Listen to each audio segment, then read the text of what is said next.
diskresi, ya. Diskresi, kebolehan mobil ambulan. Atau Renita juga ketika ada petugas, boleh nggak Renita turun kemudian minta dibantu oleh petugas untuk ya dispensasi bahwa sedang membawa kakak yang sedang hamil tua yang mau melahirkan. Dan kalau berhenti lampu merahnya baru, sedangkan harus 4 keliling lampu merahnya kan kanan. Habis kanan habis lanjut depannya. Habis depannya habis kiri kan lama kalau kayak gitu. Sementara udah sakit-sakitan, Mbak, apalagi kalau udah ketubannya mulai pecah. Boleh nggak Renita minta petugas di situ untuk dispensasi?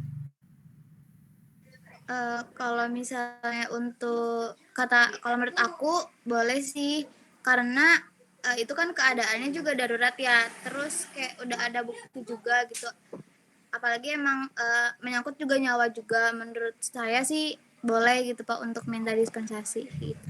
Di situ ada nggak wisdom atau kebijakan dari polisi mempersilahkan Renita untuk maju terus dan mengatur, mengamankan supaya yang lain berhenti dulu? Ada Pak, ada kebijakan. Ada. Jadi paham ya bedanya ya? Bisa dipahami nggak? Ya. Tapi jangan coba-coba ketika Bagas misalnya tanpa alasan apa-apa terobos lampu merah, ya pasti akan di stop oleh polisi bahkan ditilang. Berbeda kasusnya dengan Renita tadi yang membawa kakaknya yang mau melahirkan. Paham di situ? Paham ya? Tidak berlaku bagi Bagas yang normal saja tanpa alasan serobot lampu merah. Minta izin ke polisi pun pasti akan diketawain bahkan dimarahin kalau Bagas yang nerobos. Ya, betul. Jadi di situ yang satu ada kebijakan yang harus diikuti, yang satu ada kebijaksanaan yang bisa diperoleh dispensasi berdasarkan kearifan lokal. Ada nilai-nilai kemanusiaan yang bisa menjadi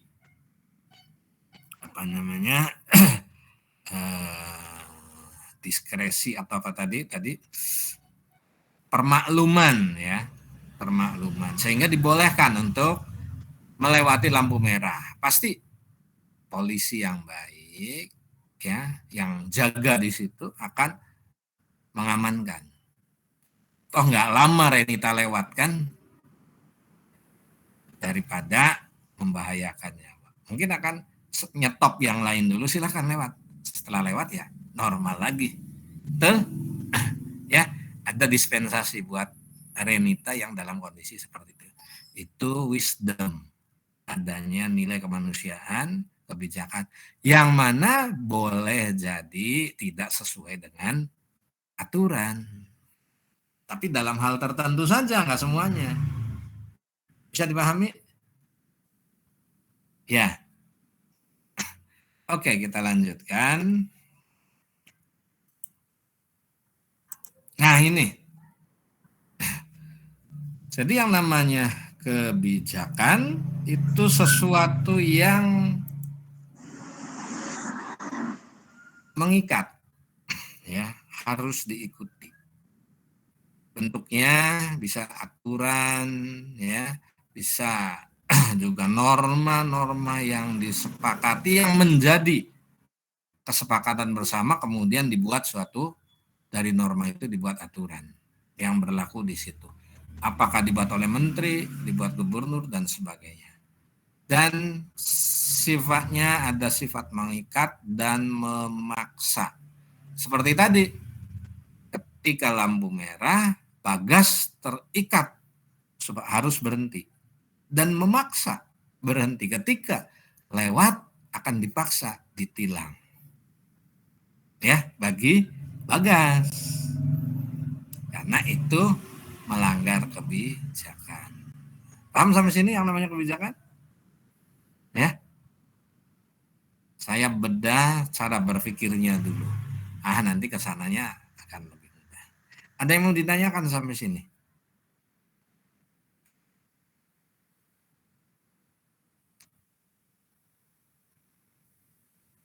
Oke, kita lanjut ya.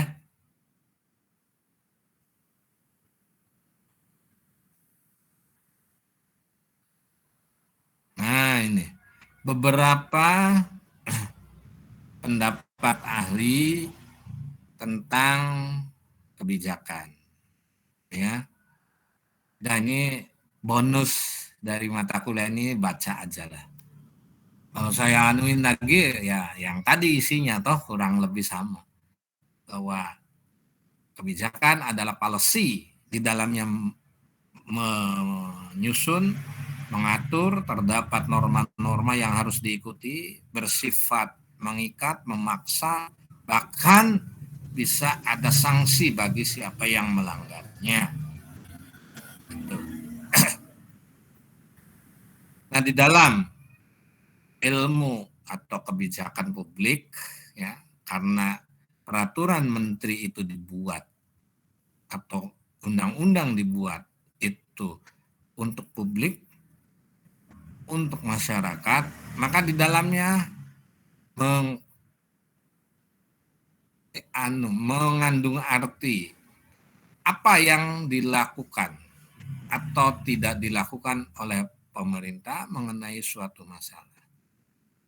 Contoh sekarang, untuk kebijakan menaikkan harga BBM. Walaupun itu dipandang sesuatu yang akan membuat inflasi dan akan menambah penduduk miskin bertambah. Tapi itu memang yang diambil oleh pemerintah, itu yang dilakukan oleh pemerintah. Makanya sekarang banyak di Jakarta, kalau kalian lihat ya di televisi, terjadi demo. Dan mau tidak mau, karena bensin ini kalian berangkat dari rumah ke kampus pakai motor. Nah, kalau habis di tangkinya gimana? Mau diisi dengan air sungai? Tangkinya? Enggak kan? Pasti nyari SPBU atau penjual bensin eceran pakai botol. Ya, BBM. Harganya boleh nawar? Boleh nggak nawar? Nggak ada ya. Hah? Jadi itu namanya kebijakan, memaksa. Mau silakan beli, nggak mau ya udah motor kalian mogok. Nah itu. Dua, apa yang menyebabkan dan atau apa yang mempengaruhinya? Kenapa sih BBM bisa naik? Apa karena harga minyak dunia naik? Ternyata tidak. Apa karena ada keinginan tertentu dari pemerintah? Mungkin iya. Apa benar APBN berat terhadap subsidi BBM? Bisa dilihat. Berapa sih nilai sebenarnya subsidi BBM itu? Kalian tentunya udah baca-baca di media sosial dan sebagainya. Sehingga bisa diketahui, oh dinaikkan karena ingin begini, ingin begitu. Ya, pasti punya keinginan. Pasti ada yang menjadi tujuan. Tiga, apa pengaruh dan dampaknya dari kebijakan publik tersebut? Yang jelas, yang tadinya 20.000 dapat hampir 3 liter, sekarang cuma 2 liter. Ya, dulu misalnya kalian kalau dari yang rumahnya di Bekasi, kuliahnya di sini harus offline, harus datang, cukup membeli misalnya 10.000 pulang pergi. Sekarang mungkin harus 15.000. Nah, ini dampaknya. Ya. Sementara pendapatan kalian atau orang tua kalian bertambah tidak. Kalau yang